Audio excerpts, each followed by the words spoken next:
Brought to you by NVC bearing, भारताची पहिली bearing उत्पादक. राज्यमंत्री डॉक्टर पंकज भोयर सर आपल्यासोबत आहेत. मद्य निर्मितीचे परवाने जे दिलेले आहेत त्यात जवळपास 93 परवाने हे राजकीय परिवाराशी संबंधित आहेत. अजून माझ्या माहितीप्रमाणे अशा कुठल्याही पद्धतीचे परवाने त्या ठिकाणी देण्यात आलेले नाही आहे. परंतु हे जर देण्यात जरी आले तरी त्याची एक विशिष्ट कार्यपद्धती राहील आणि सर्वांना माहीत करून सर्वांना वेगवेगळ्या ठिकाणी त्या प्रस्ताव मागून त्यानंतरच जो काही निर्णय शासनाचा घ्यायचा असल्यास तो घेण्यात येईल.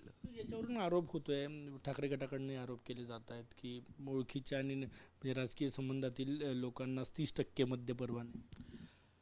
ठाकरे गटाकडे आता आरोप करण्याच्या पलीकडे दुसरं काहीही उरलेलं नाही. ते प्रचंड फ्रस्ट्रेशनमध्ये आहेत आणि कुठली सत्ता त्यांच्यामुळे नसल्यामुळे सतत कुठल्या ना कुठल्या पद्धतीनं राज्य सरकारच्या चांगल्या चालू असणाऱ्या कामांवरती आरोप करणे आणि जनतेला त्या ठिकाणी कुठंतरी त्याच्यापासून दूर करण्याचा प्रयत्न त्यांचा चालू आहे. परंतु आपण सर्वजण जाणतो की आदरणीय मुख्यमंत्री देवेंद्र फडणवीस साहेबांच्या नेतृत्वात राज्य सरकार सर्व क्षेत्रामध्ये अतिशय झपाट्यानं विकासाची कामं करत आहेत.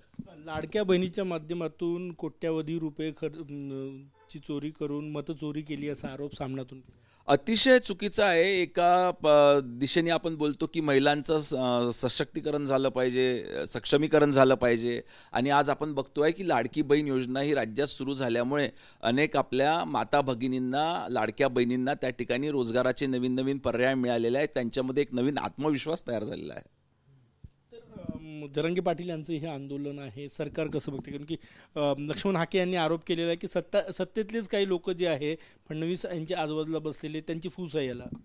नाही, अशी कुठली कोणाला फूस नाही आहे. जरांगे पाटील हे वेळोवेळी कुठल्या ना कुठल्या कारणास्तव लोकांचं लक्ष वेधण्याकरता त्या ठिकाणी आंदोलन करत असतात.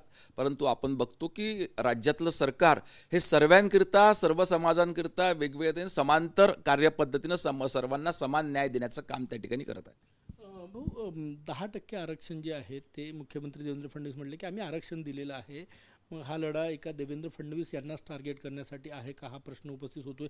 वारंवार जरांगे पाटील यांच्याकडनं एकेरी शब्दात मुख्यमंत्र्यांचा उल्लेख केला जातो. याच्याचमुळे त्याचा फटका आपण बघितला की वारंवार एखाद्या इतक्या मोठ्या कर्तृत्ववान माणसाबद्दल जर का अशा पद्धतीने एकेरी शब्द वापरत असतील तर हे कदापि भारतीय जनता पार्टीचे पदाधिकारी, कार्यकर्ते सहन करणार नाही आणि जनतेला देखील हे पटलेलं नाही. आणि त्याच्यामुळेच आम्ही आदरणीय देवेंद्रजीच्या नेतृत्वात संपूर्ण महाराष्ट्रामध्ये एक हाती सत्ता त्या ठिकाणी महायुतीने मिळवलेली आहे. तुमच्याकडे गृहराज्यमंत्रीपद आहे. मुंबईत जर आंदोलन झालं तर ताण वाढेल, कायदा व सुव्यवस्थेचा प्रश्न निर्माण होण्याची शक्यता आहे. नाही, आतापर्यंत आपण बघितले की अनेक आंदोलनं आपल्या राज्यामध्ये झालेले आहेत. परंतु आपल्या राज्याची पोलीस व्यवस्था अतिशय सक्षम आहेत आणि कुठल्याही आंदोलनाला नियंत्रित करण्याची क्षमता आपल्या राज्य सरकारच्या पोलीस बळामध्ये त्या ठिकाणी आहे. एक्स्ट्रा फोर्स मागवली जाणार आंदोलनादरम्यान मुंबईत जरांगे पाटील यांच्या? अद्यापपर्यंत तशी परिस्थिती उद्भवलेली नाही आहे आणि मला वाटतही नाही की तशी परिस्थिती निर्माण होईल आणि काही ना काही तोडगा याच्यामध्ये निघेल. चर्चा सुरू आहे जरांगे पाटील यांची सरकारकडून? चर्चा चालू राहील, त्याच्यातून मार्ग काढण्यात येईल आणि शांततेच्या मार्गातून काहीतरी मार्ग निघेल. आंदोलन करण्याची वेळ येणार नाही असं देखील होऊ शकते की आंदोलन होणार अशी देखील होऊ शकते. हे शेवटी दोन्ही भागातली परिस्थिती त्या ठिकाणी हे ठरेल की चर्चेच्या नंतर कुठले मुद्दे त्या ठिकाणी कन्व्हिन्स होतात, कुठले नाही होत. जरांगे पाटील यांना ओबीसीतूनच आरक्षण हवं आहे आणि ओबीसीतून आरक्षण देतो म्हणायला कुठलाच नेता, म्हणजे सत्ताधारी तयार नाही, विरोधकही तयार नाही. आपण बघतो की त्या ठिकाणी आपण आधीच निर्णय घेतलेला आहे की कुणाचंही आरक्षण डिस्टर्ब न होता त्या ठिकाणी मराठा समाजाला आरक्षण देण्याची कारवाई राज्य शासनाची सुरू आहे.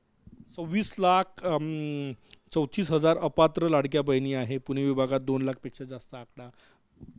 खऱ्या लाडक्या बहिणींना याचा फायदा पूर्ण नियमितपणे मिळत राहावा याच्याकरता काही डुप्लिकेट अर्ज त्या ठिकाणी आले असतील किंवा पात्र नसलेले लाभार्थ्यांचे अर्ज त्या ठिकाणी स्क्रुटिनाइज करून त्या ठिकाणी कमी करण्याचा उद्देश त्याच्यामागे एकच आहे की त्या ठिकाणी खऱ्या म्हणजे पात्र लाभार्थ्यांना योग्य असा याचा फायदा मिळाला पाहिजे.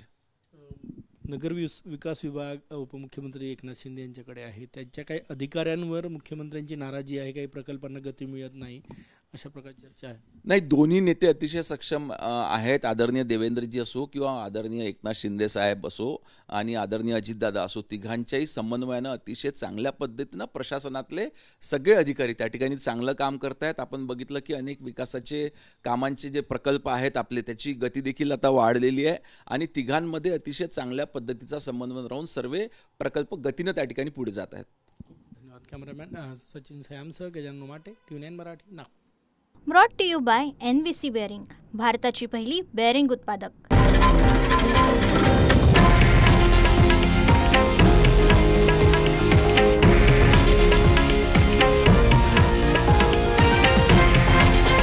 हे आहे देशातील नंबर 1 न्यूज नेटवर्क आणि आपण पाहत आहात TV9 मराठी, एकमेव.